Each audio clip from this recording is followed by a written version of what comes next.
So this exercise is for everybody. Everybody watching this right now can get your sketchbooks out, get your pens out, pencils, whatever you like to draw with or write with, and we're going to start doodling some shapes.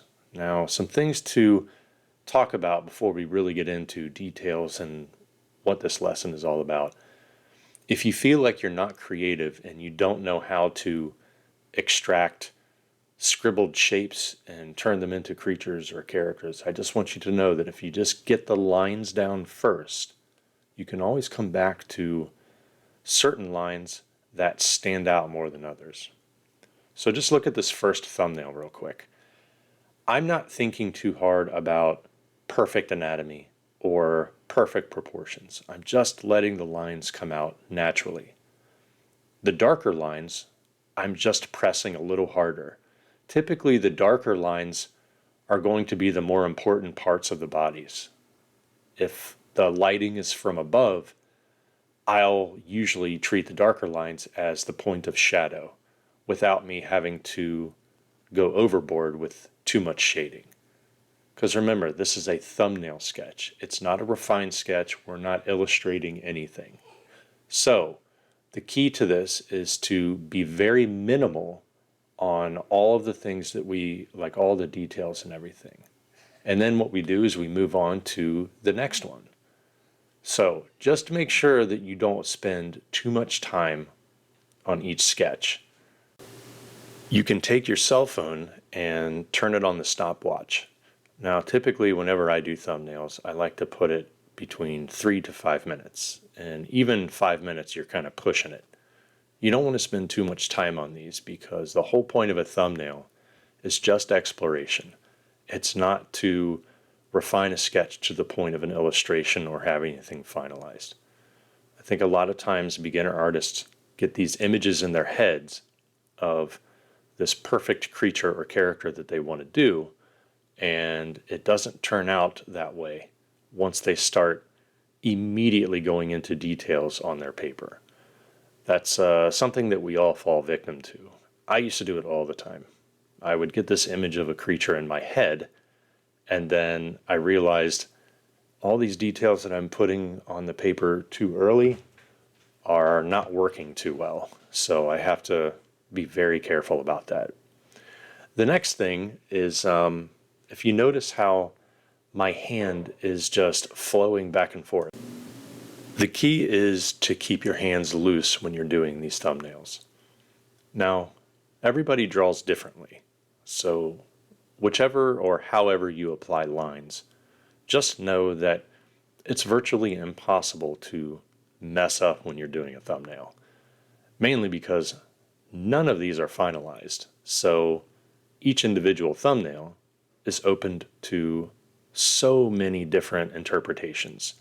One thing I always like to say is, if you take 500 people and make them look at one thumbnail, there's 500 different creatures or characters or props that you see within all the scribbles. All right. So see how quickly we're moving on here? I think I number these quickly too, but I just set up a ground plane as so, just these straight lines. And then that helps me ground the creature, literally ground it, because a lot of times what we accidentally do is we draw creatures and it looks like they're going down a slope when we think they're standing on flat ground. So if you're doing that right now, or if you want to look at your old doodles in your sketchbooks, you can clearly see that, like half of the body is floating and the other half is not. I remember doing it all the time when like a foot was lifted up or 2 feet were lifted up and wasn't supposed to do it. Okay, so also notice that when you thumbnail, the key is to be an idea factory. You want to make sure that each thumbnail is a different idea. Now, we all have different styles. Every single one of us watching this video right now, including me doing it, we all have a style. We all have certain shape languages that we are drawn to. Try your best to choose or force yourself to do different shape languages just to broaden your horizons, okay? Or take a chance. If you do sharp angled shapes, brutalist style, maybe bubbly shapes would be cool. Like this one right here, I immediately started with spheres and giant sphere joints. This is something that I usually don't do, but turns out to be kind of cool sometimes. I didn't spend a lot of time on it, and I'm moving on to the second one. The other thing I want to point out, there's no eraser involved. I'm going to keep saying that in all my videos. You want to avoid the eraser at all cost. Erasing is there to take something away that you know you can't have. But if you're not done designing it yet, then there's real no mistakes yet. All these cool little shapes coming out and these random lines and scribbles, dark, medium, light lines and pressure. It's all there for texture. It's all there for fun. Now, look down at your sketchbooks right now and see what you're doodling. I especially like to hear the stories from folks who haven't drawn in years, and or if you feel like you're not an artist at all. You'd be surprised what you can do if you just open up your sketchbook and just start doodling. That's the fun part, right? Okay, like this guy. It's like a Pillsbury Doughboy, but as a creature. Yeah, I didn't know what was going on. It's like a mound of jelly or cinnamon rolls, like whatever you want to call it. So a tradition that I've been doing in my channel for the past 2 years now is whenever I draw a creature, I ask all of you to name the creatures, which is part of the reason why I like to number them too, so you can, there's context to it. So if you like number 2, if you like number 18 or 20 or whatever, you can name them easily. The other thing is, when we thumbnail, we open up our minds to the possibility of future projects. So even if I have one creature in mind that I want to put in my portfolio and I'm just trying to find ideas out, if I find one in all of these thumbnails, I still have the others to fall back on. And the great thing is, you're basically designing an entire ecosystem without you even realizing it. You always come back to the scribbles that you've done. I mean, how many times have we had a page of thumbnails and we liked more than one, but we knew we only had to pick one of them to take further? It's kind of annoying and it's challenging at the same time, and it's fun. The annoying part is, oh man, I really liked one design, but I better go with this one because I know this is more practical. Or just speaking hypothetically, if you ever have to do it in the future. You always come back to the ones that you like. They all have some kind of merit to them, and they end up being very enjoyable. One thing that I would like to mention, and I'm very, very excited to say, is I have finally started a Patreon. So I had a Patreon years ago, and I'm ready to dive into that again. It's an extension of my YouTube channel. So check the links in the description below if you want to join my Patreon. It's an extension on the tutorials. You get to see behind the scenes on how I work with clients and all of the anatomy and different kind of bone structure and muscle structures that I study and draw that I do not put on YouTube, including my digital work. So if you're interested, check that out. Okay, I'm putting a lot more shading on this one. It's, sometimes when we get those drawings in that we really, really enjoy, we can't help but put more detail on it, right? We always come back to that one, that gut feeling of, man, this one just seems right. It's a great feeling. It's euphoric. You start drawing and you're just not happy with what you're doing, and all of a sudden you start drawing this one picture or this one creature, and there's something about it. There's a pull to it. One of the other more difficult things is if you hit a home run with a couple thumbnails and then you're in that flow state, you're in that groove, and then you try to move on to the next one and the next one sucks. just let that happen. It's totally fine. The ironic thing is the thumbnails that we think suck on our pages, others tend to like that one the most. It's kind of like taking pictures and selfies and having friends take pictures of you during nights out or vacation, and you think you look ugly in one picture and everybody else is like, oh, that's a cute pic. And you just go, what in the world? That is not a cute pic. It's weird how our minds kind of shut that down for ourselves. All right.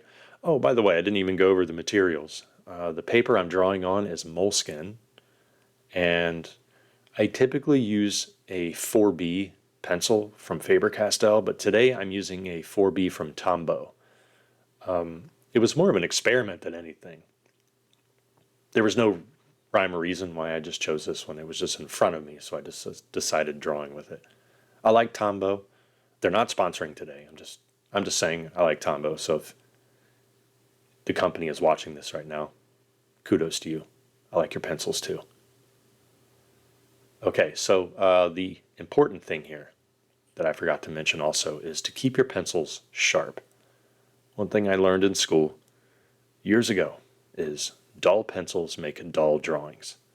So keep your pencils sharp, and if you have a heavy hand and you don't know how to sketch lightly, this is why I like using the 4B pencil, because for me, 4B allows me to go light, medium, and dark with just using one pencil. If you get too high up in the Bs, like 5B, 6B, 7B, you're basically drawing with charcoal at that point. The graphite's so soft and dark that it's really only good for the dark spaces. Now, if you have a light hand, then yeah, definitely go with the darker ones so that you can get those darker marks in there.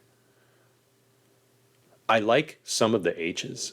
If it's just the H, you can get some pretty good dark lines with that one too. The regular H is good if you sharpen that one and you want to get some fine details in there, especially those of you that are trying to transition from mechanical pencils into wooden pencils. The H is a good bet. 2H and 3H, those are super light.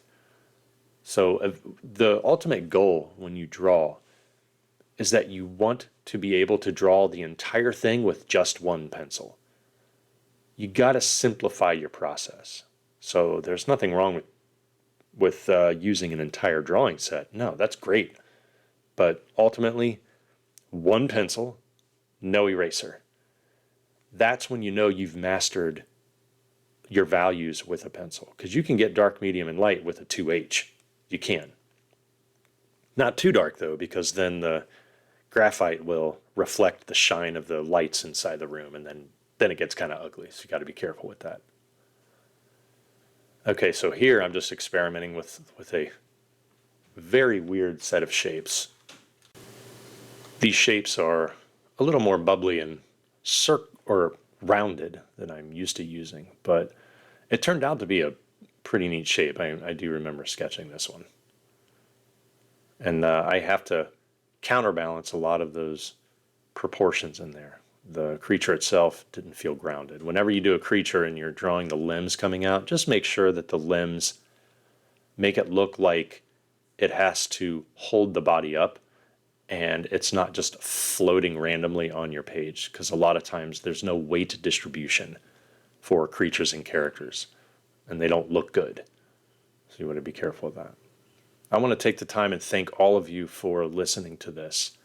I love doing thumbnail pages, and hopefully this has sparked your imagination. Those of you that are kind of in a rut, I get a lot of messages like that where people haven't drawn in months or even years because they just can't find that motivation. Well, that's one of the reasons why I've started the Creature Design Workshop Discord. Check the links in the description below for that. A lot of like-minded individuals. We have contests. We have critiques. And it's just a place where there's warming camaraderie and a lot of art going on, a lot of inspiration. Okay, so be sure to check out my Patreon if you want an extension to the tutorials and you want to dive deeper into creature design and my whole process. And keep drawing, everybody. Seriously, it doesn't matter about your skill level, because at the end of the day, your sketchbook is your diary. Thank you very much, and I'll see you next time.